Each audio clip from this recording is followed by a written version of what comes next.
अकेलापन इंसान के लिए बहुत खतरनाक होता है।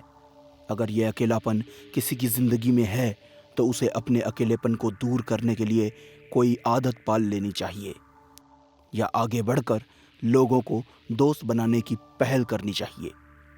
मगर भूल से भी किसी बेजान चीज के साथ दिल लगाने की गलती नहीं करनी चाहिए। लेकिन ये गलती करने से सूरज खुद को रोक न सका। सूरज बेशक एक अच्छी नौकरी कर रहा था, खूब पैसे भी कमा रहा था, लेकिन शहर की भागम भाग में वो एकदम अकेला था। नौकरी से घर वापस आकर सोने से पहले तक घर को सजाना और सजाकर उसे वापस बिगाड़ना सूरज का रूटीन वर्क था। ऐसा करके वो खुद को व्यस्त रखकर अपने अकेलेपन को दूर रखता था। सूरज का ये तरीका ही शायद सही था। उसके इस अजीब सनकी व्यवहार से ना तो किसी को परेशानी थी और ना ही खुद का कोई नुकसान। लेकिन एक दिन अखबार पढ़ते हुए उसकी नज़र इश्तिहार पर चली गई, जो बोलने वाली इलेक्ट्रॉनिक गुड़िया के सहारे लोगों का अकेलापन दूर करने का दावा कर रहा था। इश्तिहार देखते ही सूरज एक्साइटेड हो गया और उसने दी गई वेबसाइट पर जाकर उस गुड़िया को खरीद लिया। लेकिन उस मासूम को क्या पता था कि वो बोलने वाली गुड़िया नहीं, उसकी मौत की गुड़िया खरीद रहा है। सर, आपका पार्सल। यहाँ साइन कर दीजिए।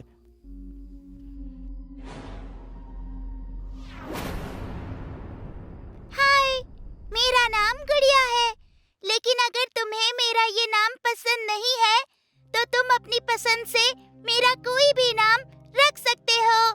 क्या तुम मेरा नाम बदलना चाहोगे? क्या तुम मेरा नाम बदलना चाहोगे? नहीं, तुम्हारा नाम मुझे पसंद है गुड़िया। धन्यवाद। अब लगे हाथ ये भी बता दो कि मुझे तुम्हें किस नाम से बुलाना चाहिए। सूरज, तुम मुझे सूरज कहकर बुला सकती हो। हाय सूरज, कैसे हो तुम? मैं अच्छा हूँ गुड़िया, तुम कैसी हो? मैं भी अच्छी हूँ। क्या इस घर में सूरज और गुड़िया के अलावा कोई और सदस्य भी है? अगर है तो गुड़िया उनसे मिलना चाहती है। नहीं गुड़िया, इत्तेफाक से तुम्हारे और मेरे अलावा इस रेंटेड हाउस में और कोई नहीं रहता। रुको, मैं तुम्हारी खूबसूरती और बढ़ा देता हूँ। यहाँ मकान मालिक की एक पुरानी अलमीरा रखी है, उसमें शायद तुम्हारे लायक कपड़े मिल जाएं। ये अच्छा हुआ जो पुराना किराएदार यहाँ कुछ कपड़े छोड़ गया। ये तो लगता है गुड़िया के लिए ही बने हैं। देखो कितने सुंदर कपड़े लाया हूं मैं तुम्हारे लिए।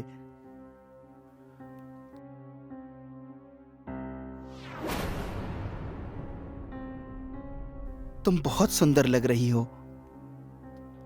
अकेलेपन से जूझ रहे सूरज ने पहले तो बिना सोचे समझे बेजान डॉल ली, फिर उसे एक अनजान के कपड़े पहना दिए। वो कपड़े तान्या के थे। तान्या एक नंबर की जिद्दी लड़की थी। उसे मोबाइल पर कहानियां सुनने की आदत थी, जिसके चलते एक दिन उसके पापा ने उसका मोबाइल छीन लिया। पापा, मैंने कितनी बार मना किया है कि ऐसे मेरा मोबाइल मत लिया करो। मैंने मोबाइल लिया नहीं है, मुझे लेना पड़ा है तान्या। इस मोबाइल की वजह से तुम न पढ़ती हो न लिखती हो, बस सारा दिन इस पर कहानियां सुनती रहती हो। ऐसे ही करती रहोगी तो फेल हो जाओगी। आज आपको मेरा पास और फेल होना दिखाई दे रहा है। बचपन से लेकर आज तक जाने कितने एग्जाम्स हुए हैं, तब क्यों नहीं आया था ये प्यार सामने? माँ को सहेलियों से फुर्सत नहीं थी और आपको अपने काम से। माँ बाप के होते हुए भी अनाथों की तरह बड़ी हुई हूँ मैं। तुम बड़ी ही नहीं हुई हो तान्या, बदतमीज भी हो गई हो। इतना ही गुस्सा आ रहा है तो जाने से पहले मार ही दो ना मुझे, सारी प्रॉब्लम ही खत्म हो जाएगी। तुम्हें जो करना है करो, मरना चाहती हो तो मर जाओ, लेकिन ये मोबाइल अब तुम्हें नहीं मिलेगा। इसी की वजह से तुम्हारा ये हाल है। ठीक है डैड, अगर आप यही चाहते हैं तो यही सही। शायद मेरे मरने से ही आपको खुशी मिलेगी।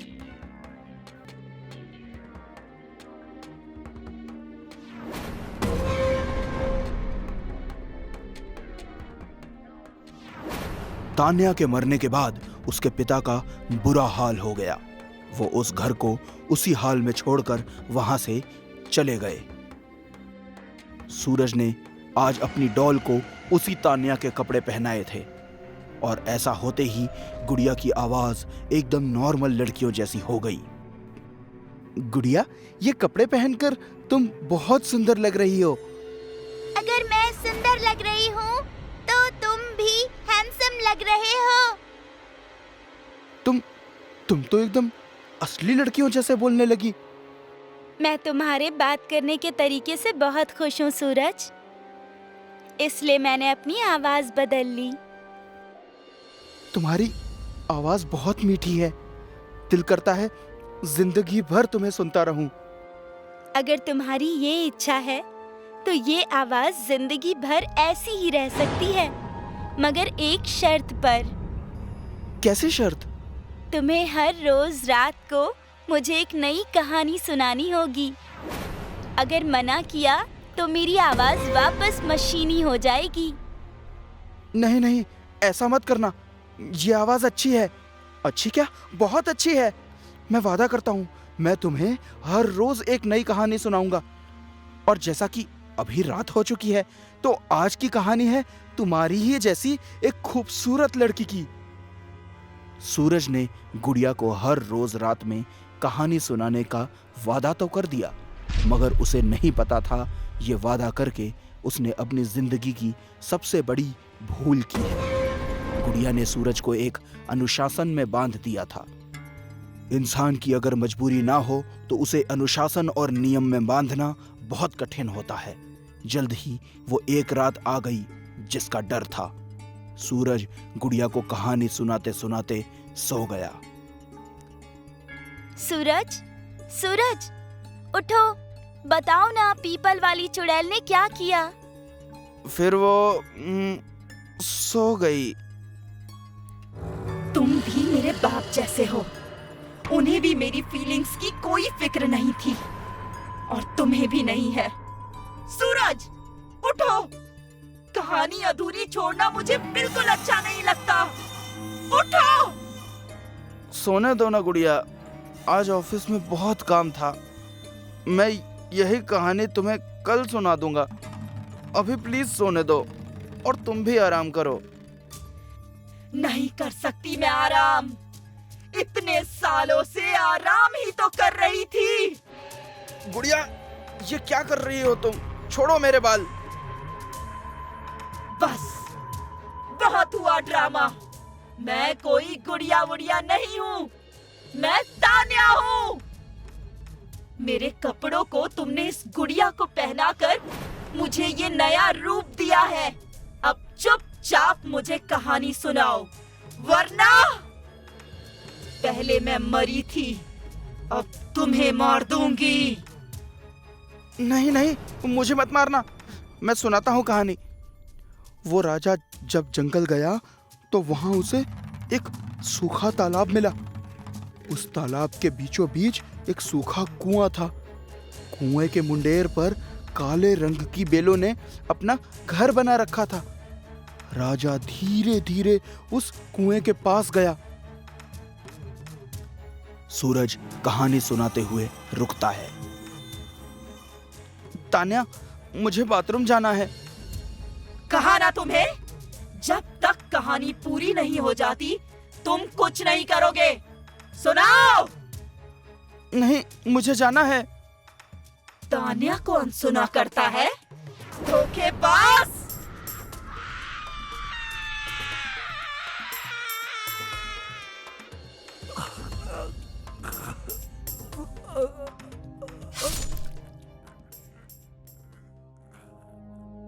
मौत जिंदगी का एक ऐसा मोड़ है जो कभी भी सामने खड़ा हो जाता है, लेकिन अगर सूरज ने ध्यान दिया होता तो वो अपनी मौत से बच जाता। अकेलापन दूर करने के लिए हमें बनावटी चीजों का इस्तेमाल कभी नहीं करना चाहिए। ये बनावटी चीजें हमसे हमारा असली अपनापन छीन लेती हैं। इसलिए हमें वो दोस्त बनाने चाहिए जो सामने दिखाई दे, जिनमें जान हो, एहसास हो, प्यार हो। तान्या मोबाइल की ही वजह से मरी। सूरज, गुड़िया और तानिया की वजह से। अब ना जाने किसके अकेलेपन का नंबर है। मुझसे वादा करके उसे तोड़ने की यही सजा है, मौत।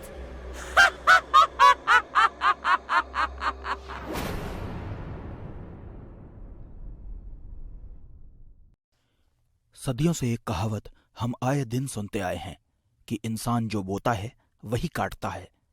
इस बात का मतलब यह है कि कर्मा घूम फिर कर वापस आता है और हर बुरे कर्म का मूलधन और ब्याज सब वसूल लेता है। सालों से दिल्ली में रहने वाले अभय को बेंगलोर की एक आईटी कंपनी ने मैनेजर पोस्ट नौकरी पर रखा है। उसी सिलसिले में अभय अपने परिवार के साथ दिल्ली से बेंगलोर शिफ्ट हो रहा है, लेकिन वो नहीं जानते कि इनके परिवार का कर्मा इनसे सवाल जवाब करने वाला है, जहां होगा मौत का खूनी खेल। शीला, ध्यान से अलार्म लगा लेना, कहीं ऐसा ना हो हम सोते रहें और स्टेशन छूट जाए। डोंट वरी पापा, आपकी बेटी ने आपका ये काम आधे घंटे पहले ही कर दिया है। पूरे 4 अलार्म लगाए हैं। थैंक यू बेटा, एक तू ही है जो हर काम सही करती है। तेरी माँ के ऊपर कोई काम छोड़ दो तो समझो गई भैंस पानी में। कुछ ज्यादा नहीं हो गया अभय? Good night.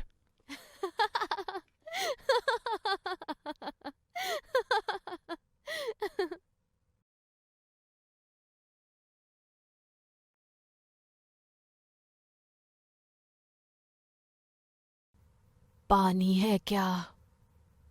कौन है भाई?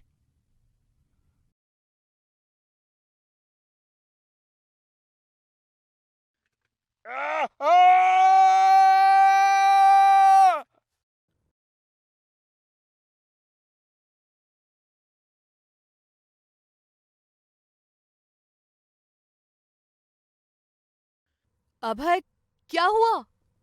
पापा, आप ठीक हैं? खून खून खून खून खून। पापा, पापा आंखें खोलिए पापा, क्या हुआ? अभय, कैसा खून? खून खून। अभय होश में आओ, अभय।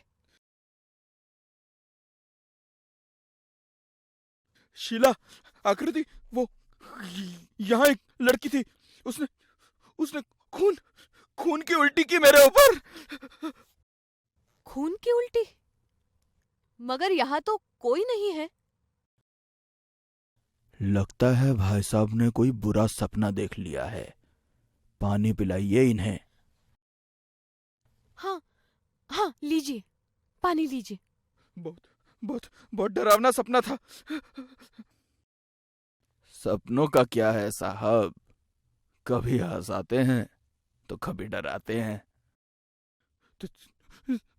तुम कौन हो? मेरा नाम काल है, अगला ही स्टेशन है मेरा, अरसिरकेरे जंक्शन। कुछ लोगों से मिलना है वहां। वैसे आप कहाँ उतरने वाले हैं? हम तुमाकुरु उतरने वाले हैं। मेरे स्टेशन से अगला स्टेशन ही है, लेकिन संभल कर, वहां एक चुड़ैल भूत का साया है। किसी ने भी कुछ गलत किया होता है तो वो उसको छोड़ती नहीं है। हमें डरने की कोई जरूरत नहीं, हमने कभी किसी का गलत नहीं किया है।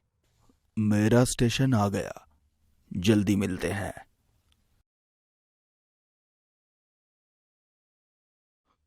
ये आदमी बहुत अजीब सा लग रहा था मुझे। अजनबियों की बातें अजीब लगना आम बात है पापा। हम्म। तो हो जाए हाई फाई। अभय और उसका परिवार अपनी हंसी में बुरे सपने को पल भर में भूल गया, लेकिन अभय के माथे पर चिंता की लकीरें जरूर नजर आने लगी थीं। मगर अपनी चिंता से ज्यादा अभी ध्यान उस स्टेशन पर देना था जहां उन्हें उतरना था। तुमाकुरु स्टेशन आते ही तीनों उतर गए। उस स्टेशन पर उतरने वाले वही 3 लोग थे।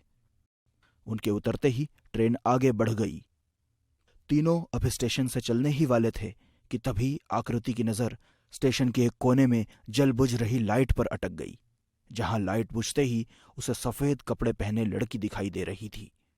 उसे देखते हुए आकृति को ट्रेन में मिलने वाले अजनबी काल की बात याद आ गई। वहां एक चुड़ैल भूत का साया आए दिन देखने को मिलता है। अगर किसी ने कुछ गलत किया होता है तो वो उसको छोड़ती नहीं है। पापा, पापा देखो उधर कोई है। कहाँ बेटा? उधर पापा, देखिए ना, वो वही तो खड़ी है। चली जाओ यहाँ से, चली जाओ, मेरे पास मत आओ पापा, मेरे पास मत आओ। आकृति सुनो, रुको आकृति। आकृति क्या हुआ तुम्हें? रुको। छोड़ दो मुझे, प्लीज छोड़ दो मुझे, मैंने तुम्हारा क्या बिगाड़ा है? छोड़ दो मुझे। पापा, हे भगवान, आकृति हवा में, अभय, कहीं इसके पीछे स्टेशन का चुड़ैल भूत वाला साया तो नहीं? शीला की बात सुनकर अभय सख्ते में था। उसे कुछ समझ नहीं आ रहा था कि आखिर ये सब क्या हो रहा है। शीला को अपने सवाल से ज्यादा इंटरेस्ट अपनी बेटी में था, इसलिए अभय के जवाब से पहले ही वो वापस आकृति को बचाने दौड़ पड़ी। आकृति, आकृति! तभी वहां से एक और ट्रेन गुजरती है। उस ट्रेन के दरवाजे पर काल खड़ा है। अभय उसे जाता देखता है। काल मुस्कुरा उठता है। यह सब देखकर अभय की सांसें फूल जाती हैं। वो शीला के पीछे दौड़ता है। शीला रुको! कौन हो तुम और मेरे साथ ये सब क्यों कर रही हो? प्लीज, तुम जो भी हो, मेरी बेटी को छोड़ दो। तुम हमारे साथ ऐसा क्यों कर रही हो? हमने तुम्हारा क्या बिगाड़ा है? प्लीज छोड़ दो मेरी बेटी को। अगर तुम चाहते हो कि मैं तुम्हारी बेटी को छोड़ दूं, तो सच बोल। कैसा सच? मेरा सच। आरती? चलो याद तो आई। अब सच बता, वरना तेरी बेटी गई। नहीं नहीं नहीं, मेरी बेटी को कुछ मत करना। अभय, ये जो पूछ रही है इसे बता दो प्लीज, वरना हमारी बेटी, प्लीज बता दो अभय। आज से 25 साल पहले इसी स्टेशन से 5 किलोमीटर दूर पर एक कंपनी खुली थी। उसी कंपनी में आरती को बहुत अच्छी जॉब मिली थी। मुझे लगा अगर ये जॉब करने लगेगी तो मुझसे दूर हो जाएगी। आरती, प्लीज सुनो तो, क्यों करनी है तुम्हें ये जॉब यार? मैं हूं ना काम करने के लिए। छोड़ दो इस जॉब को और वापस चलो मेरे साथ। अभय प्लीज, तुम चले जाओ यहाँ से। और ये जॉब मुझे अपने लिए, अपनी फैमिली के लिए करनी है, तुम्हारे लिए नहीं। मैंने तुम्हें कितनी बार कहा है, हम सिर्फ दोस्त हैं। इसलिए प्लीज मेरा पीछा करना बंद करो और ये शादी का ख्याल अपने दिमाग से निकाल दो प्लीज। अगर तू मेरी नहीं हो सकती तो तू भी अपने मन की नहीं कर सकती।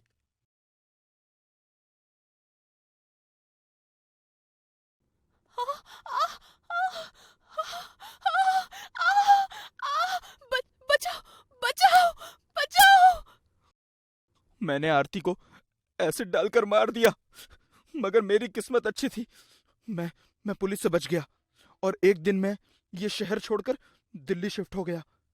लेकिन ये जगह मुझे फिर वही खींच लाई। मुझे माफ कर दो आरती, मुझे माफ कर दो।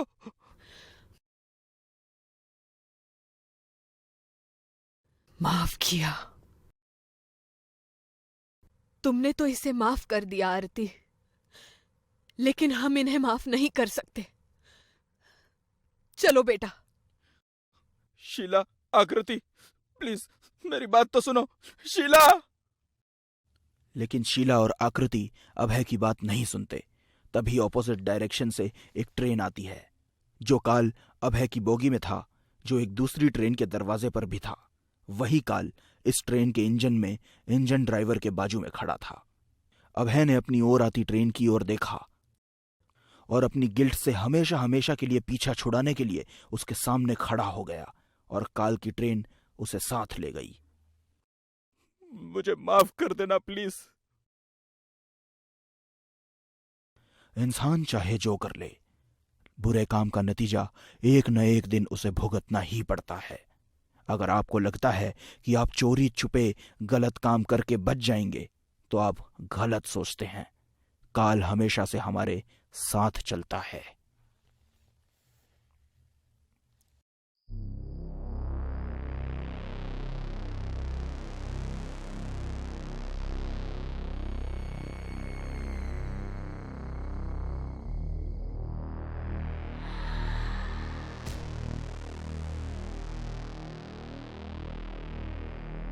हे भगवान, ये बुढ़ापा भी ना।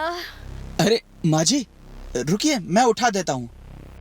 अरे अरे बेटा, क्यों तकलीफ करते हो? मैं उठा लूंगी।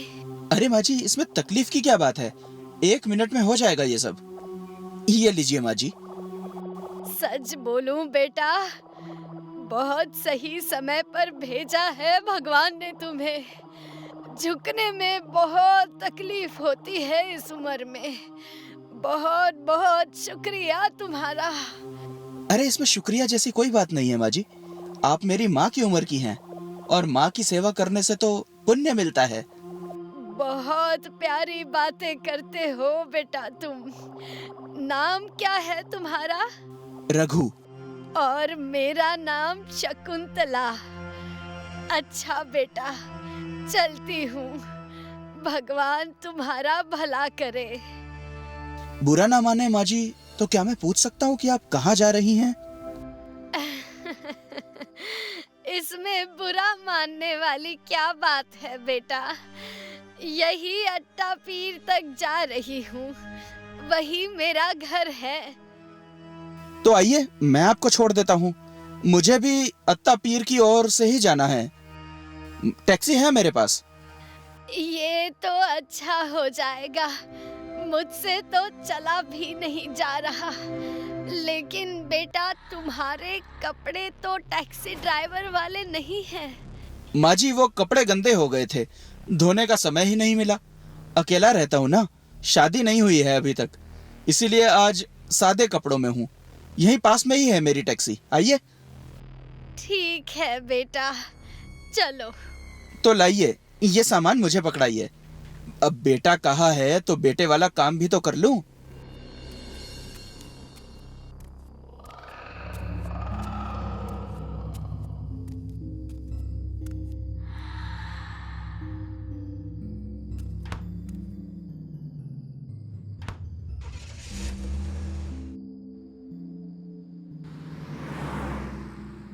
अत्ता पीर में कहाँ छोड़ूं माँ जी? आनंद कॉलोनी में एंटर करते ही सीधे हाथ पर मोड़ लेना बेटा। उस गली में आखिरी घर मेरा ही है, 610। जी माँ जी।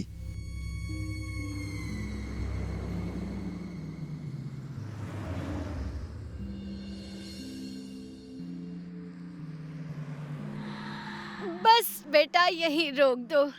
ये सामने वाला घर मेरा ही है।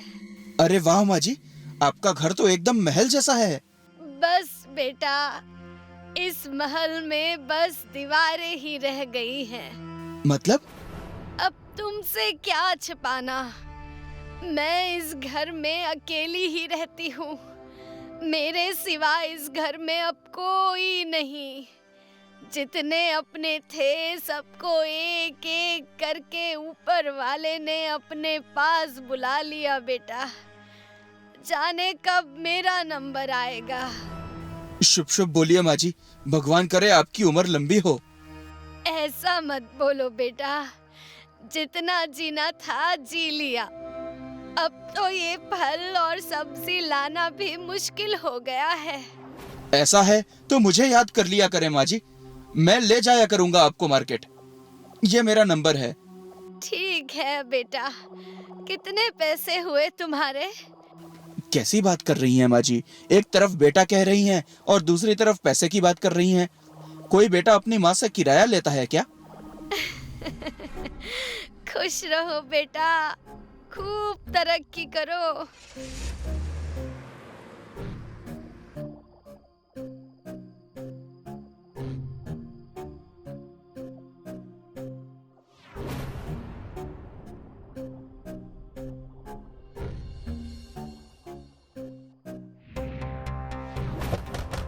हेलो हेलो सुहानी, हेलो। हाँ माँ, तुम ऐसे घबराई क्यों हो? बेटा बेटा, घर में चोर घुस आए हैं, हमें डर लग रहा है। दरवाजा खोलो। सुहानी, कुछ कर बेटा, कुछ कर। मैं कुछ करती हूँ माँ। वो अंदर आ गए बेटा। माँ माँ, तुम दूर रहो उनसे। हमसे होशियारी अभी बताता हूँ।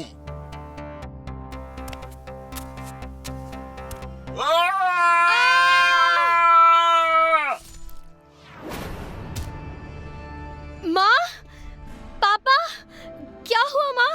पापा? मर गए दोनों।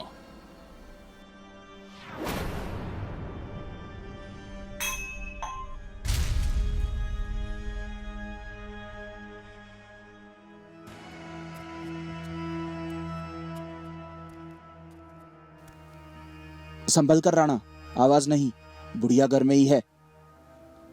सॉरी बॉस, गलती हो गई।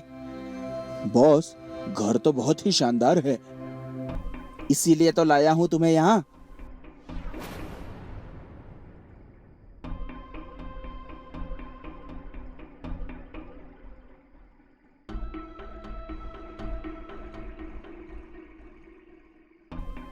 ध्यान से काम करो सब, अब कोई आवाज नहीं होनी चाहिए। कौन हो तुम लोग?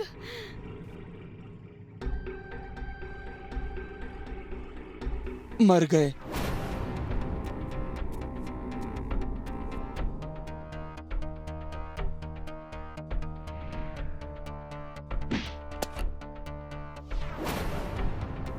पकड़ इसे, इसके हाथ में भी सोने के कंगन है, उतार लो इसे। देखो, छोड़ दो मुझे, ये गलत है। जो तेरे लिए गलत है बुढ़िया, वो हमारे लिए सही है। दिल्ली एनसीआर और नोएडा में चोरी करते हुए हमें सालों हो गए, लेकिन हम कभी पकड़े नहीं गए। हाँ, बस एक गलती जरूर दूसरी बार हो गई।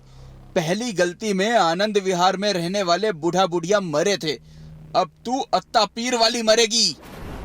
तो वो तुम थे रघु, टैक्सी ड्राइवर? तूने पहचान लिया बुढ़िया?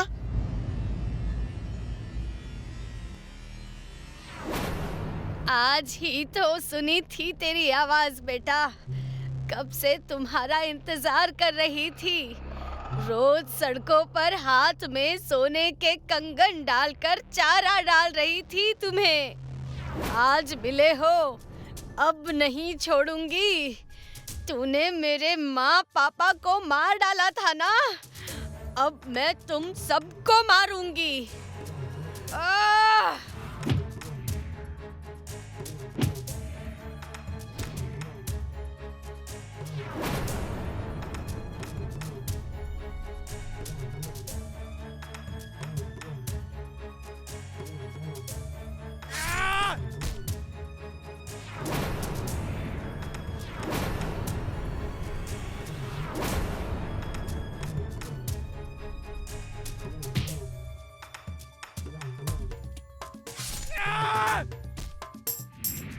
साली बुढ़िया, तूने मेरे दोस्तों को मार डाला, नहीं छोड़ूंगा तुझे मैं। तो किसने कहा है छोड़ मुझे? मैं तो कहती हूँ आज तो मुझे पकड़ ही ले।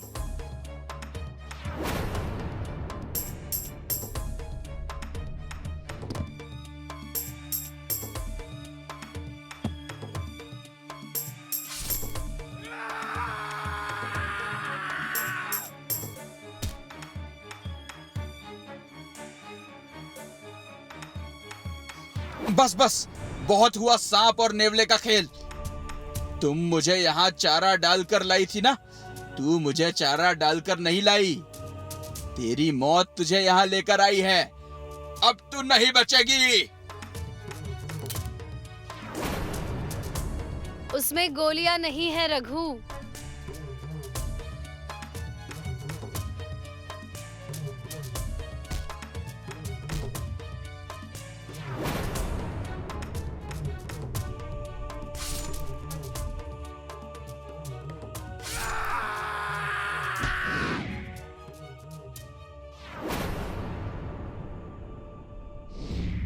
हाय इंस्पेक्टर, मैं सीआईडी ऑफिसर सुहानी शकुंतला जायसवाल बोल रही हूँ, अट्टापीर आनंद कॉलोनी 610 से। मेरे घर में 3 चोर घुस आए थे। सेल्फ डिफेंस में तीनों मारे गए। Please come fast. आज मेरे माँ पापा की आत्मा को शांति मिल गई होगी।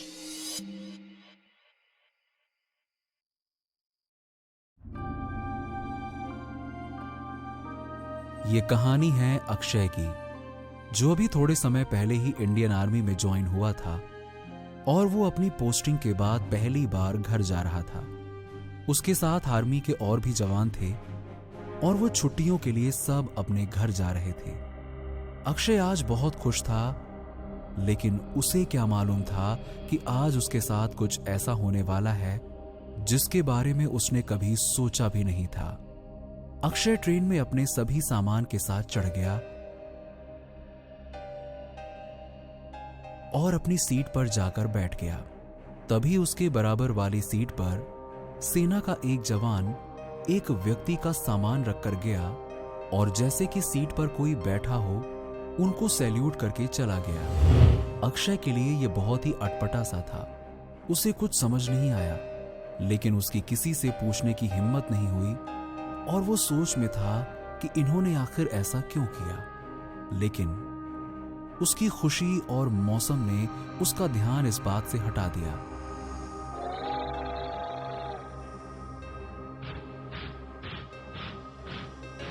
थोड़ी दूर जब ट्रेन चल चुकी थी तो उसने महसूस किया कि उसके बराबर वाली सीट पर कोई बैठा है। उसने जैसे ही देखा तो वहां पर सेना की वर्दी पहने, सिर पर पगड़ी बांधे एक व्यक्ति बैठा है। अक्षय के मन की बेचैनी बढ़ जाती है और वो पूछता है कि क्या ये सीट आपकी है? तो वो व्यक्ति सिर हाँ में हिला देता है। अक्षय उनकी वर्दी और उनके मेडल्स देखकर समझ जाता है कि ये आर्मी में कैप्टन है, इसीलिए इनका सामान रखने आर्मी के जवान आए होंगे। वो ये सब अपने मन में सोच ही रहा होता है कि ये सोचते सोचते न जाने कब उसे नींद लग जाती है। जब वो सुबह उठता है तो देखता है कि वो आदमी फिर से वहां पर नहीं है, लेकिन सामान अब भी है। उसके मन में सवालों का बवंडर उठ रहा था कि इतने में ही स्टेशन आ जाता है। इतने में फिर से सेना के जवान आते हैं और खाली सीट को सैल्यूट करके सामान उठाने लग जाते हैं। अब अक्षय से रुका नहीं जाता और वो पूछता है कि यहां जो बैठे थे वो कहां गए? सभी जवान जो कि सामान लेने आए थे वो उनको चौकन्नी नजरों से देखते हैं और फिर से सामान उठाने लग जाते हैं। अक्षय भी अपना सामान जल्दी से उठाकर उनके पीछे पीछे ट्रेन से उतर जाता है और कहता है, आपने बताया नहीं, प्लीज बताइए ना वो कहां गए? तभी एक जवान पीछे मुड़ता है और कहता है, तुम सेना में हो और तुम्हें इनके बारे में नहीं पता? अक्षय को थोड़ा अजीब लगता है, लेकिन वो ना में सर हिला देता है। उसकी उत्सुकता को देखते हुए उनमें से एक जवान रुक जाता है और कहता है कि ये बाबा हरभजन सिंह जी का सामान है। अक्षय ने पूछा कि वो कहां गए, तो उन्होंने कहा कि वो शहीद हो चुके हैं। अक्षय ने उनकी तरफ देखा और कहा, आप ये सब क्या कह रहे हैं? वो तो मेरे बराबर में बैठे हुए थे, मैंने देखा है। तभी वो जवान मुस्कुराया और बोला, हाँ तुमने देखा होगा। अक्षय को अब कुछ समझ नहीं आ रहा था कि ये चक्कर क्या है। अक्षय बोला, अभी तो आपने कहा कि वो शहीद हो चुके हैं और अभी आप कह रहे हैं कि हां देखा होगा। भला जो व्यक्ति इस दुनिया में ही नहीं है उसे मैं कैसे देख सकता हूं? और तो और आप उनका सामान क्यों और कहां ले जा रहे हैं? तभी वो जवान बोला कि ये बात तुम्हारी समझ में तब तक नहीं आएगी जब तक तुम्हें उनकी पूरी कहानी नहीं पता होगी।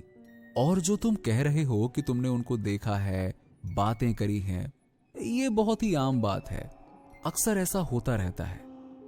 अक्षय तुरंत बोला, आप मुझे उनके बारे में सब कुछ बताइए ना, आखिर ये सब क्यों होता है और मुझे इनके बारे में सब कुछ जानना है। तभी वो जवान बोला, तो सुनो, ये बात है कैप्टन हरभजन सिंह की, जिन्हें सभी सम्मान में बाबा हरभजन सिंह कहते हैं।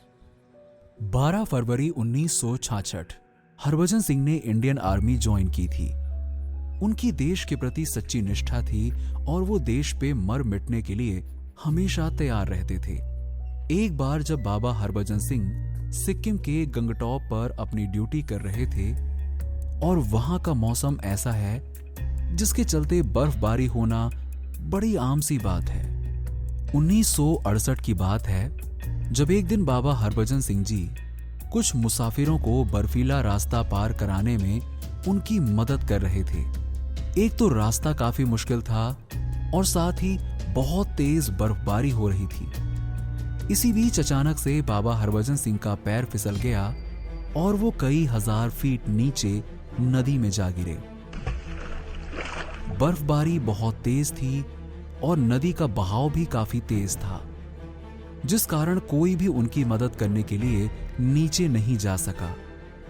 लेकिन इंडियन आर्मी ने बाबा हरभजन सिंह जी की तलाश कई दिन तक जारी रखी।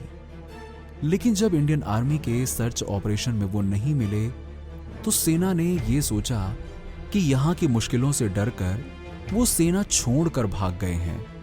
इतना ही नहीं, सेना ने उन्हें भगोड़ा भी घोषित कर दिया। लेकिन उसी रात वो अपने एक दोस्त के सामने आए और उसे बताया कि वो कहां पर हैं। उनके दोस्त ने वहां पर अपने साथियों के साथ बाबा हरभजन सिंह को ढूंढना शुरू कर दिया। जो जगह बाबा हरभजन सिंह ने अपने दोस्त के सपने में आकर बताई थी, उनकी बॉडी वहीं पर मिली, जिसके बाद सम्मान पूर्वक बाबा हरभजन सिंह जी को शहीद का दर्जा दिया गया। बात यहीं पर खत्म नहीं हुई।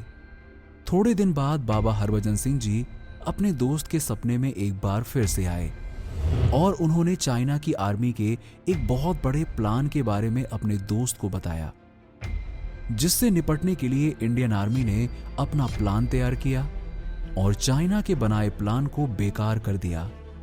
इंडिया चाइना बॉर्डर पर ड्यूटी करने वाले ऑफिसर्स ने भी कभी न कभी ये महसूस किया है कि कोई और भी उनके साथ ड्यूटी कर रहा है। इतना ही नहीं, अगर ड्यूटी के टाइम कोई जवान सो जाता है तो बाबा हरभजन सिंह जी उसे चांटा मारकर जगा भी देते हैं। ऐसा एक या दो नहीं बल्कि कई जवानों के साथ हुआ है। बाबा हरभजन सिंह के मरने के बाद भी उनके अंदर देशभक्ति का जो जज्बा था वो नहीं मरा, जिसके कारण वो आज भी देश की सेवा कर रहे हैं। उन्होंने कई जवानों की जान बचाई है और साथ ही इंडियन आर्मी ने भी बाबा हरभजन सिंह जी की प्रेजेंस को एक्सेप्ट किया है और उनके सम्मान में उनको बाबा हरभजन सिंह का नाम मिला। साथ ही उनके सम्मान में गैंगटॉप से 56 किलोमीटर दूर नथुल्ला दर्रा पर उनका एक मंदिर भी बनाया गया है और वहां पर सेना का हर जवान जाकर माथा भी टेकता है। आज भी जब भी इंडिया और चाइना की आर्मी के बीच कोई बातचीत होती है तो उसमें बाबा हरभजन सिंह जी की भी एक कुर्सी छोड़ दी जाती है। इतना ही नहीं, बाबा हरभजन सिंह जी को सेना के नियमों के अनुसार उन्हें सैलरी और 2 महीने की छुट्टी भी दी जाती है और उसी छुट्टी के लिए आज हम उनका सामान लेकर उनके घर जा रहे थे। समझे आप? ये सब सुनकर अक्षय के रोंगटे खड़े हो गए और साथ ही देश पर मर मिटने का जज्बा और भी मजबूत हो गया। तो ये थी बाबा हरभजन सिंह की कहानी, जिन्हें उनके देश प्रेम ने अमर कर दिया और वो आज भी इंडियन आर्मी की मदद करते हैं। आज भी जब भी कभी चाइना इंडियन आर्मी पर अटैक करने का प्लान बनाता है तो बाबा हरभजन सिंह जी इंडियन आर्मी को आकर बता देते हैं। और इतना ही नहीं, इंडिया चाइना वॉर में भी बाबा हरभजन सिंह जी इंडियन आर्मी के साथ पूरे जोश और जज्बे से लड़ते हैं। ये कहानी है देश प्रेम और सच्ची निष्ठा की, जो हमें सिखाती है कि देशभक्ति और देश प्रेम क्या होता है। कैसे भारतीय सेना के जवान अपने प्राणों की परवाह किए बिना देश सेवा में लगे रहते हैं। आज भारत के साथ साथ हम और आप ऐसे ही देश प्रेमियों के कारण सुरक्षित हैं। उनके जज्बे और समर्पण को दिल से सलाम करते हैं। ये एक सच्ची घटना है। और साथ ही बाबा हरभजन सिंह जी के ऐसे अनेक किस्से हैं जिन्हें कि लोगों ने महसूस किया है। आज भी बाबा हरभजन सिंह जी को छुट्टी भी मिलती है और वो वापस पोस्टिंग पर भी आते हैं जैसे कि बाकी सेना के जवान, और वो जो भी जानकारी देते हैं वो सब सच होती है, जिससे कि इस बात की सच्चाई का पता चलता है। बाबा हरभजन सिंह जी पूरे देश के लिए प्रेरणा है। उनके जज्बे को फिर से एक बार दिल से सलाम।